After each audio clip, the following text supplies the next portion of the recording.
from Accra to Bolga, it takes me 8 hours. In November 2005, I had an accident that I was hospitalized for 7 months. I started riding bike since 1995. So I believe riding is a calling. So I broke my arm, I broke this arm, I broke this thigh, I broke this leg. You will not see me in nightclub, you will not see me in parties, you will not see me anywhere. Meet Ken Akansobi, a passionate Ghanaian motorcyclist with a heart for charity and a vision that stretches beyond borders. His story is not just about speed and engines, it's about purpose, connection, and the open road calling him to something greater. So riding motorcycle has been my passion. I started riding bike since 1995, and it has ever since then. I've never looked back. Born in Tema, but proudly a native of Bongo in the Upper East region of Ghana. I hail from Bongo, to be specific, but I grew up in Tema. Ken recently rode from Accra to Bolgatanga, a journey of over 800 kilometers. It takes more than 16 hours by commercial bus to reach the Upper East regional capital. Traveling to Bolga with a motorbike, I don't see it to be anything because I go for long journeys more than that. And it only takes me 8 hours to get here. From Accra to Bolga, it takes me 8 hours. That's when I use the Eastern Corridor route. But when I use the Kumasi-Kintampo highway, it takes me 9 hours. So I would say the Eastern Corridor road is shorter and has better roads than the Sunyani to Tamale and then to Bolga. He also shared some of the challenges he encountered during the ride to Bolga. Some of the challenges I faced is the first challenge I faced was at Dambai when I was supposed to cross the Pantu to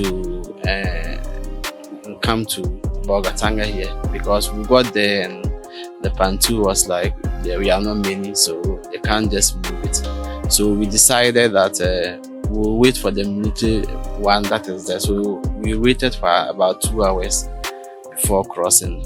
Then I came. So I took that route straight from Dambai straight to Yendi.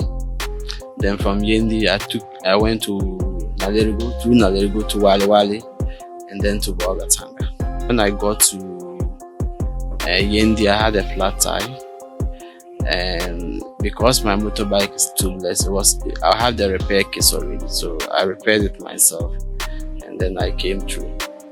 The difference between the Eastern Corridor and then the Kintampo Road is on the Kintampo Road there's so many speed ramps. You have to slow down and cross. There are so many towns and cities.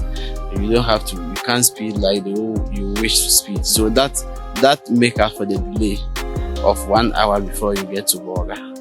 But for the Eastern Corridor Road, it's very smooth, and I encourage anyone who wants to ride to Bolgatanga or any part of the northern region should use the Eastern Corridor Road instead of using the Kintampo Tamale highway. Riding a motorbike across Ghana will surely give you a memorable experience. Usually when I stop for fueling, I'm met with a lot of people trying to take videos of my motorbike and myself.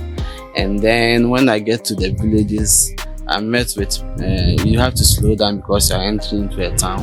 So when you slow down, you see people waving at you. Some even will come on top of the road and stop you. They want to take pictures, which I'm okay with because all of us started that way. When we were young, when we saw people riding motorbike, it was not big as mine, but we want to have pictures with them and talk to them. If they don't, we are disappointed. So I don't want that to happen to anyone. So I usually stop for them to take their photograph and ask questions. So which is very enjoyable. Ken's journey began not in the spotlight, but with a spark, a love for motorbiking that quickly grew into a mission. What started as a personal passion has now become a powerful tool for advocacy, charity, and unity across Africa. Mostly, I ride for charity.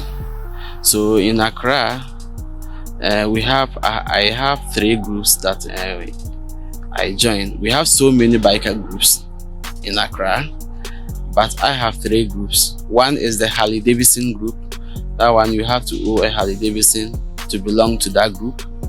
Then one is GS Cavalry, which is the BMW I'm using now. I belong to GS Cavalry, and we have the African Twin Group, which is Honda African Twin Group. So you need to own those bikes for you to be part of that group. Besides that, we have a general one, which is the Ghana one for all bikers. That was inaugurated last year. We have our constitution and everything, and sometimes we come together to ride. I don't know if you heard of the Salah ride in Accra, when the Ramadan ride we went for. And then before the December election, we went for peace ride to conscientize everyone that it's an election, it's supposed to be peaceful, and we stand for peace. For those planning to join his riding group in Ghana. But all in all, I see a lot of people telling me, or I hear people telling me, oh, I want to join the group, I want to join the group. Yes, you can join, but you really need to be trained by professionals. So for example, I have a colleague, which is Daniel Isrifi. He owns Gear Shift Academy in Accra. So anyone who wants to ride in Accra usually will contact him, and then he will take them through training on weekends. Then before they graduate, they get them the bikes, and then their safety gears and everything. Then they go on the road. Then also, you can also check him out on Instagram and everything, Gear Shift Academy or the Motor Checker. You can do registration even online with him. If it is Bolga here you want to ride, you will organize the classes, not less than 10 people.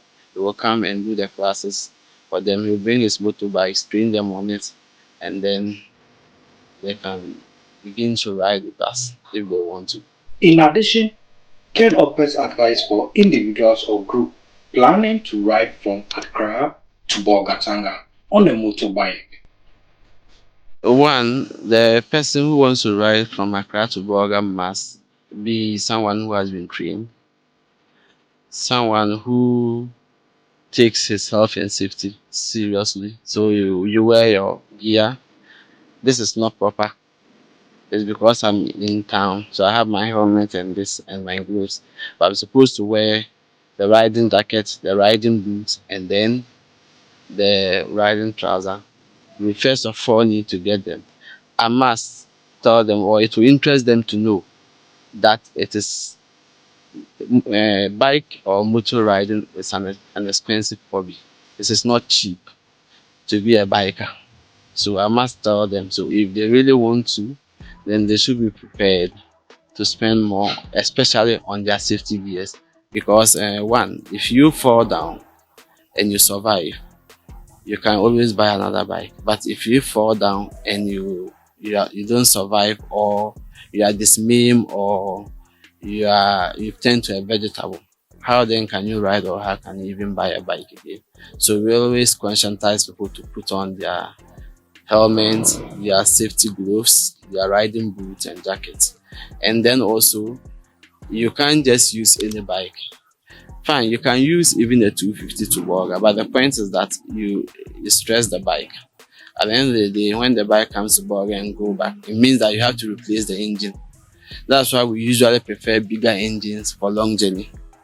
And it is not all bikes that are purpose or fit for long journey purposes. So if you want to ride, then you need to really ask those who have the expertise to tell you which bikes you should buy for long journeys and which bike you should buy for town rides. For him, becoming a biker is a calling.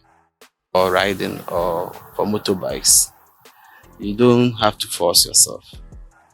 Sometimes I believe riding is a calling, because not everyone have the heart to ride. For some of us, we can ride throughout the night, and we are not afraid. It's not because we are brave, but it's the passion that drives us. And if anyone wants to be part of the bikers community, then he really has to sacrifice a lot, because when I have a wife and kids in the house, whenever I move a motorbike, they know it is dangerous. We ourselves, we know it's dangerous to ride. But what we need from them is to pray for us, not to criticize or say all manner of things. Because some of us don't have any life.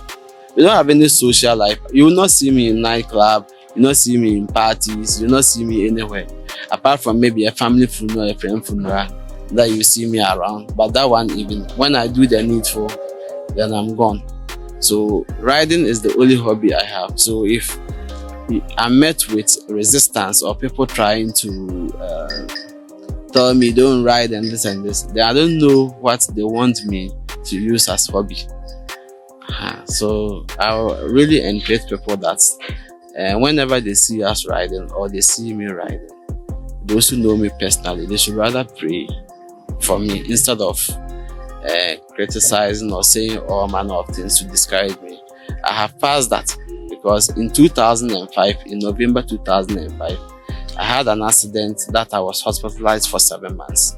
So I broke my arm, I broke this arm, I broke this thigh, I broke this leg. And I was riding with it for 2 years before I went for the removal of all those metals. If I don't have the passion, I wouldn't have ride any bike again. But because of I have the passion, I do it and without fear or without anything. And my wives understand me. Sometimes your wives will not. Some people have issues with their wife riding, but she understands me because that's the only life I have apart from my family, work, and then I have no other life. Ken Akansobi has also journeyed by motorcycle to several African countries. I've traveled with my motorbike outside Ghana to Benin, Nigeria, Cameroon, Liberia, then Nigeria. Having ridden to a few countries, he shared what it takes to ride a motorcycle across Africa. People will want to also say, I want to travel, but then you need to have an international license. You need to have a permit and you need to have visas for those countries that requires visas. You need to have your yellow card and everything ready.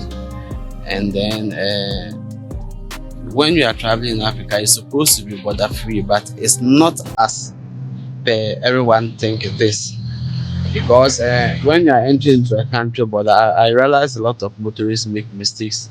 They tend to argue with the authorities there or something, but when you get there, whatever they tell you to do, you do. And then you have to have a proper registered bike. It's not stolen. If you have a stolen bike, you can't cross through the borders because Interpols are in some countries and you'll be caught.